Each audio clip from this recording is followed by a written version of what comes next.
Hello, welcome to episode number, I think it's 446 of the TEW Heavyweight Challenge Run. This is going to be ECW Week 3 November 2023.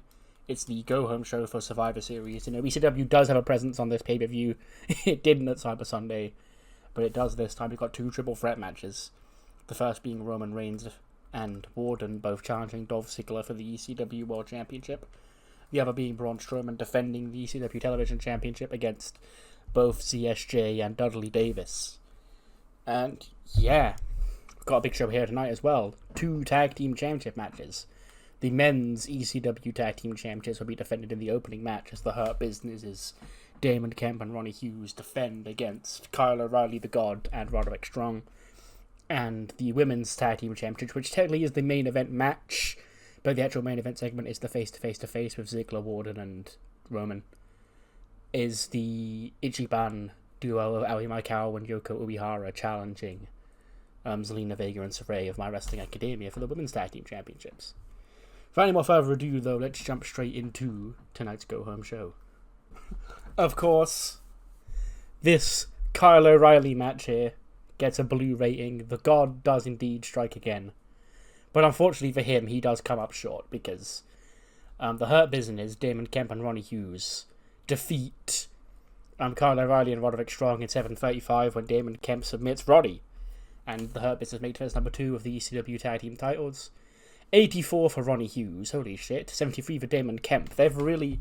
When I put the belts on Damon Kemp and Ronnie Hughes, I did it because A, I need a Regen champion before the end of the year for one of my goals.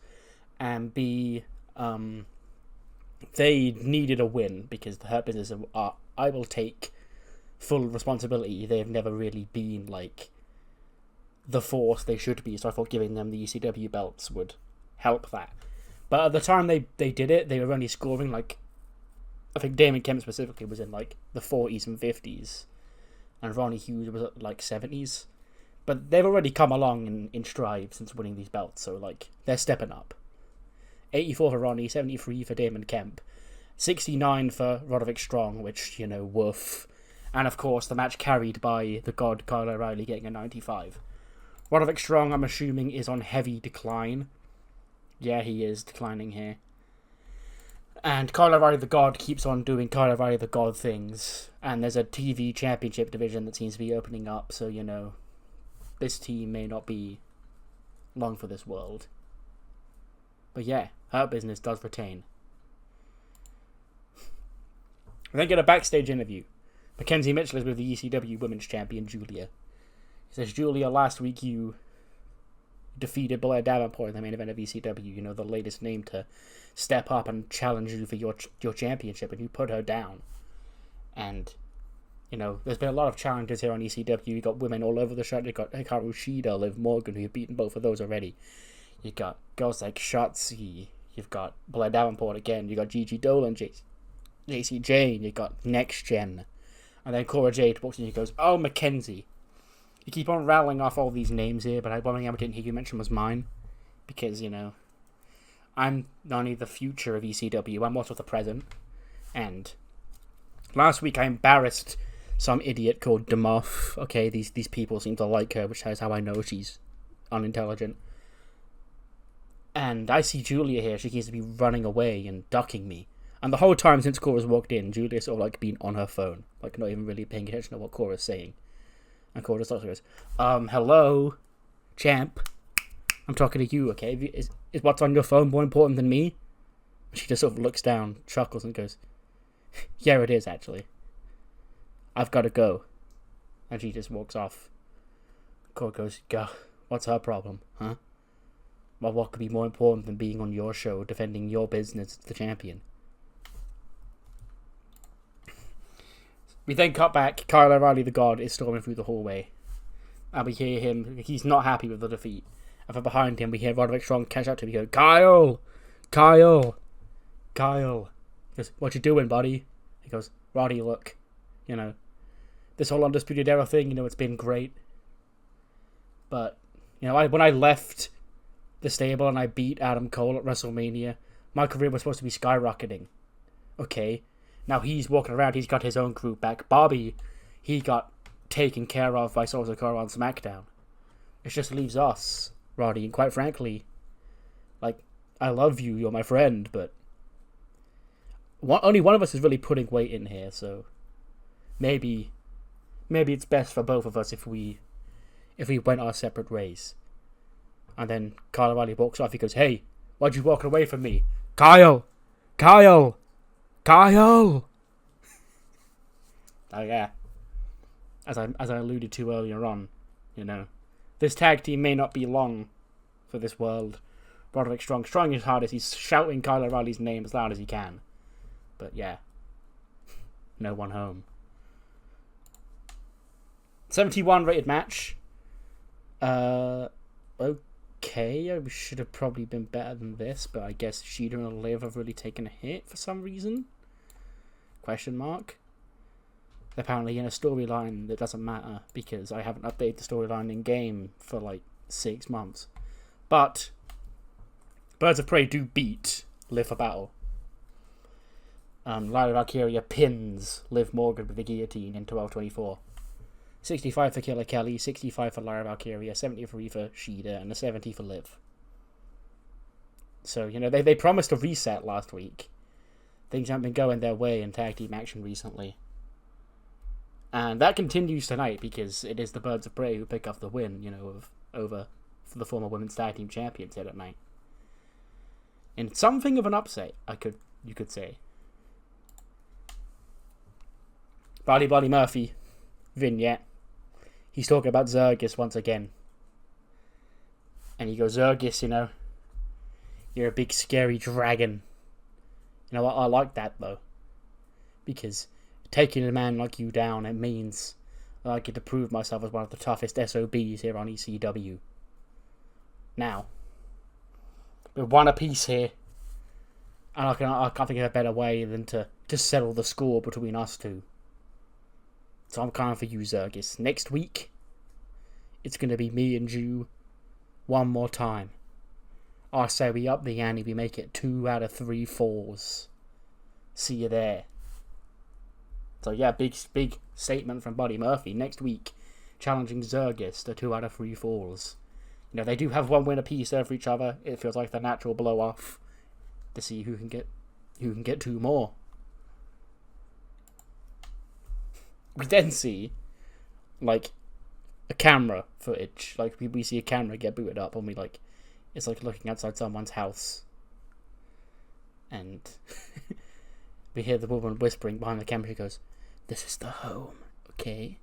This is the very home, where Gigi Dolan's life became so bad and so twisted that she had nobody to turn to. Okay, like poor little Gigi, she felt lost until she found friends that you could call her own, and only for her to let them down too. Because quite frankly, Gigi Dolan is what she was always told she was when she was growing up. That's worthless and nothing important. Then we actually see Gigi walk up to the house again to sort of like just take it in outside. She goes, "Oh look, it seems Gigi here is taking in the scenery again. She's taking another time to reflect on where it all went wrong, Would be a shame if something would have happened to her." And then we see the camera fall on the floor. But we keep this camera shot. So it's being shot from instead of being held by JC, it's now on the floor, on its side, just filming the whole thing. And we see JC run up behind Gigi and jump her and start attacking her. And then they probably brawl for a bit before JC would throw her through the window or maybe the door or something into the house. But we can't really hear what she's saying from that point because it is, camera footage. But very, I guess, sort of horror movie-esque. Found footage-esque. We then cut back to the ring. Out comes the extreme ECW god, Matt Cardona, with his best friend Kurt Hawkins and his hot, sexy wife, Chelsea Green. And he goes, "Ladies and gentlemen, behold, it's fine. After a month away, the sports entertainment god is back." Now, I know what you're thinking, Matt, you handsome stud, you're not going to go back and try and get that ECW television championship from Braun Strowman. We stole it from you. No. And here's why. Because being the ECW television champion, you know, the longest reigning ECW television champion of all time, ending a 20-year streak with that title. It made me realize that if I could beat one legend for that championship, why stop there? If my home is now on ECW because I'm the most extreme man in professional wrestling today, why can't I beat even more ECW legends? And I know for a fact that sitting back there, we have Rob Van Dam. You know, former WWE champion. You guys love RVD. Huh? You'd sure love to see him around here. So how about bring your ass out here and defend your crappy show's honor against a real extreme king? Out does come RVD, and we do get a match. RVD versus Matt Cardona. Only gets a 63, because RVD's stamina is awful. But he still outscores Matt Cardona, but Matt Cardona does get the win. He wins in 6:32 with a Rough Rider. I think Radio Silence is what he calls it now. But yeah, he picks up the win with that. 45 for Matt Cardona, 65 for RVD. Chelsea Green did some good work at ringside. RVD was visibly tiring towards the end. So yeah, I guess Matt Cardona, the indie god, the sports entertainment god, all these gods that he calls himself, he has a new goal, and that goal is, for whatever reason, he's deciding not to try and face Braun Strowman again. Why? I don't know, but he's now decided he's going to try and target ECW legends, which, good luck to that. You know, because RVD is the only one that's around here every week, so where else is he going to go from here? We then cut back to McKenzie Mitchell. She's got a special announcement. She says, ladies and gentlemen, we are, 4 days away from WWE Survivor Series, which will see 2 big matches from ECW, 2 huge championship triple threat matches. We'll see the WWE of the ECW Championship and the ECW Television Championships both on the line on that show. But that won't be the last time we see ECW on pay-per-view, because December 30th, which would be Saturday week 4. No, actually, no, December 30th is a Sunday, isn't it? Whatever day AEW is doing World's End. Like, not to count the program, but SmackDown has a pay-per-view on week 3 of December. And yeah, the only other time to do it after that would... Actually, no. SmackDown's pay-per-view in December will be on week 2, and this will be on week 3. So this will be December 23rd, 2 days before Christmas. Actually, the day that I'm recording this right now, fun fact, would be when this pay-per-view's held. But it's the announcement of an ECW December pay-per-view. I kind of want to use the name December to Dismember, because, that's the sort of shit that I find funny, but I don't know if I actually will. But she's announcing that that show will be there, and that will be taking place on that date. Stay tuned for, match announcements and ticket sales for that big event. When in walks Ruby Riott. And McKenzie goes, Ruby, can I help you? She goes, big announcement, huh? ECW, it's coming to pay-per-view. Second ever ECW exclusive pay-per-view since it's come back at SummerSlam. It's exciting times ahead for this brand. Do you know who won't be on that pay-per-view, McKenzie? Me. And do you know why that is? It's not that I don't want to be on the pay-per-view. I'd love to be on the pay-per-view. I'd love to be the ECW Women's Champion, because I deserve to be the ECW Women's Champion. But this damn company and this Paul Heyman, he's got a certain mold of what he looks for in a women's WWE superstar. I guess apparently Ruby Riott's not it, because I keep failing in every opportunity, apparently. Well, it's not my fault, because I'm not being given the same opportunities. The opportunities that they give all the horsewomen, that they give girls like Rhea Ripley and Julia and Io. Where's mine? Okay, I see Liv Morgan walking around here. What, does she get more TV time than me? What, because she's pretty? Because she's got blonde hair, blue eyes, and everyone who's watching is Dream Girl?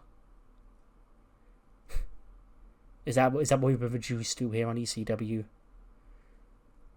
Where's the extreme? I'm the extreme. But yet, people don't want to see that. So have fun December 23rd, whatever you call the show, wherever it may take place. Because you'll hear the crowd, because they know what they want, and what they don't want is Ruby Riott to take over the show. And that's why I'm not being given these opportunities. But I'm going to fix it. I'm going to take matters into my own hands, and I will force change around here. Because, quite frankly, the mindset and mentality of Heyman and the rest of the guys here, it needs smartening up. They need to be awoken to the 21st century. They need their minds cleansed. And I'm the one who's going to do it. Good night, McKenzie. And she walks off. Man, see the Hurt Business backstage, walking through the hallway. Go, what a great defense. Earlier on tonight, the Hurt Business, Damon, Kemp, the Lethal Weapon, Primetime Ronnie Hughes, still the ECW Tag Team Champions. And people had the nerve to sleep on the Hurt Business's name. Okay? Business is booming. Anyone who doubted us, they're just all a bunch of dumbasses. Okay? Now, Mr. Heyman, he needs to be given, a wise warning that the Hurt Business ain't going to sit around and take crap. Okay? Because the almighty Bobby Lashley, he needs to become ECW World Champion. And we're going to storm right up to his office right now and tell him. They knock on Paul Heyman's office door. But instead of Heyman, Roman Reigns walks out. He goes, "You looking for the wise man?" Bobby Lashley then steps into Roman Reigns' face and they have a tense stare down. And he goes, "We might be. Or we could be looking for the ECW general manager. Either way, we're in the right room." And Roman just laughs and goes, "Cute. You see, the wise man, he's busy right now with important business. Not whatever scam it is you're trying to sell him. Now, if that's all, get out of my face before I make you leave." Maybe sort of linger on Lashley and Roman Reigns having a face-off for a couple more seconds. And MVP goes, "You know what? Great talking to you, Tribal Chief. Good luck on Saturday. I'm pulling for you to become ECW World Champion. Because if you're the ECW World Champion, it's going to be even more sweet when the general manager's puppet gets put down by the Almighty." And then they all just walk off. Roman watches them leave, just snarling at him.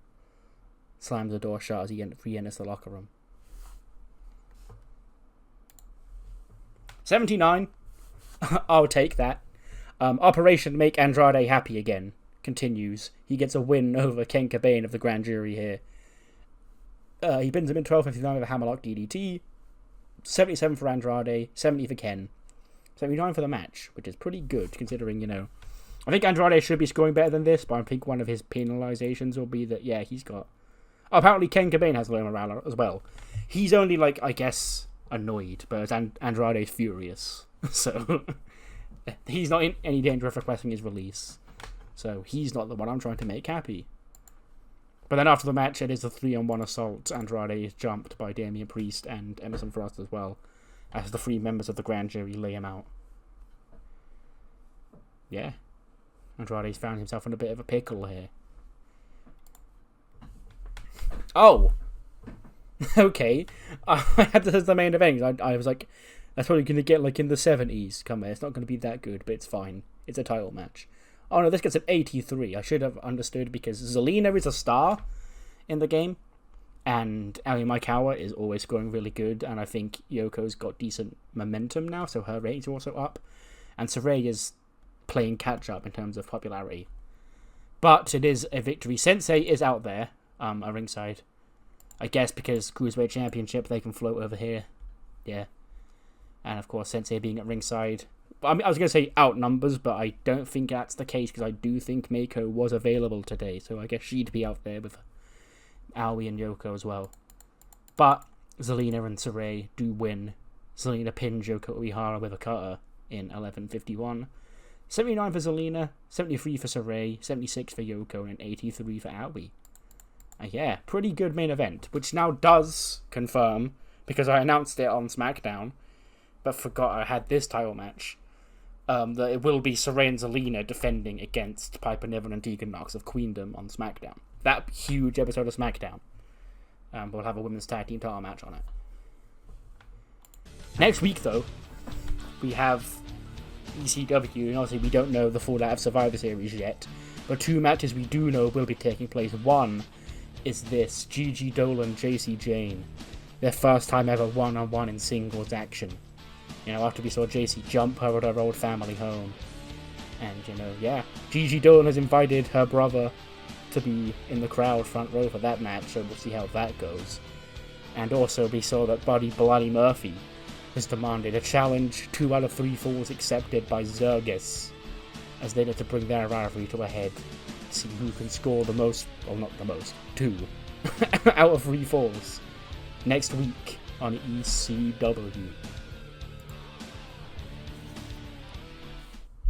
Roman Reigns comes out to open the main event segment with Heyman. He goes, whereabouts in Canada would this be? Because Raw was in Montreal. SmackDown is the day before Survivor Series, so it probably would also be in Toronto. So, what's another Canadian big city that they always go to? Saskatchewan, I guess. Acknowledge me. Roman goes, so, you know what happened last time the Tribal Chief came around to ECW. And quite frankly, I don't want to talk about it. The wise man, he's dealt with my cousins. My cousins, they ain't a part of ECW anymore. Which means I don't have those massive red flags looming over me.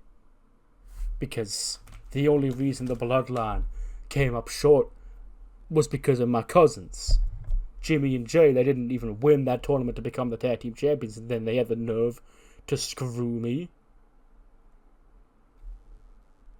But now at Survivor Series, it's every man for himself. It's me against Warden, who I've already beat, and against Dolph Ziggler, who I would have beat last week. Not last month at High Voltage, if not for my cousins. So I say, bring them out here, and can say this man to man to man, or you can wait till Saturday and face the Tribal Chief in his element. Warden is the first to come out, and he goes, I'm not going to wait till Saturday, Roman. Ever since Survivor Series, your cousins, they also screwed me on that night. To which I say, karma, Roman, is quite the bitch. Because now you know how everybody else felt trying to wrestle you. But without the cousins by your side, and this being a triple threat match, Roman, I'm gonna beat your ass. I'll beat Dolph Ziggler's ass, because he's got a beating coming himself. And I'm finally gonna make amends for the wrong that you wronged me back in Japan. No cousins. No hope. I can see your eyes, they're giving me desperation, Roman. For the first time in your career, you're scared of me. Because I mean every word that I say, and you know that I'm gonna go to Toronto. I'ma powerbomb your ass to the 5th layer of hell, and I'ma take that ECW World Championship. Out comes Dolph Ziggler. He went, boys, I thought I'd let you two spar at each other back and forth, because, hey, this Saturday it is every man for himself, and yes, you're right, Warden. You can powerbomb Roman Reigns, but let's make one thing clear, kid. You still got a ways to go around here. Because old DZ, he's the ECW champion now, and old DZ, he's been here for nearly 15 years. And all I've been told is that I'm never going to make it. well, I've made it, and now I'm here facing two Goliaths who can beat the hell out of each other. Trust me, I know how a triple threat works. Okay, I'm not an idiot. You two can beat the hell out of each other all you want. It's not going to mean a damn thing. When at the end of the night, it doesn't matter if it's Shu or it's Shu. The announcer will be saying, and still ECW World Champion, and still the best damn thing on this show, Dolph Ziggler. One laughs.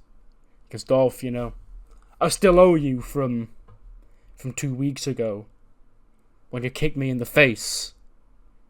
Or was it 3 weeks? One or the other.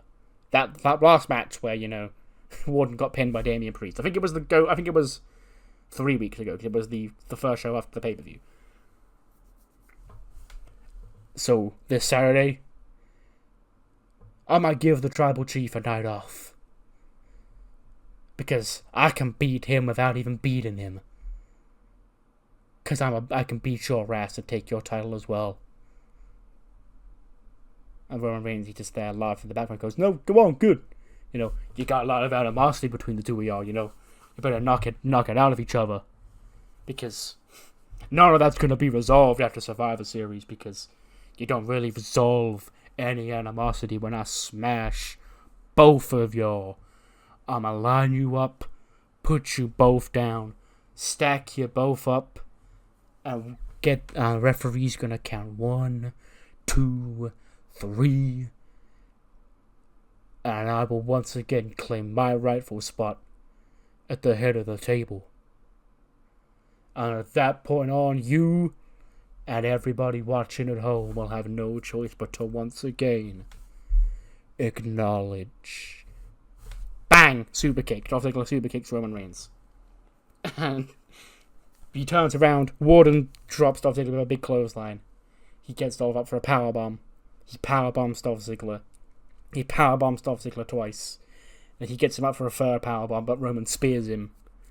And both men just fall down. And then Roman Reigns, he does grab the down body of Dolph Ziggler. Throws it on top of Warden. Like, imagine he's there, he just puts his foot on Ziggler's back while he's laying on top of Warden. The ones go to the sky. And that's how we end ECW. The go-home show to Cyber Sunday for Survivor Series gets an 86. With ECW, I have been debating adding, you know, either a 1 hour or half an hour post, like, B-show, like I do for Heat and Velocity. But this one would be just for the ECW guys that aren't featured on the show that week. But I'm not sure. It would probably just be half an hour with 2 matches on it or something like that. Or maybe 3. But yeah.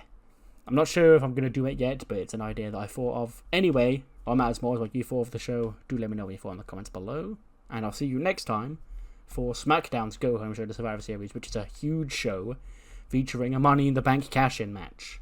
Florence will face Io Sky for the Women's World Championship, as well as the Survivor Series War Games Advantage.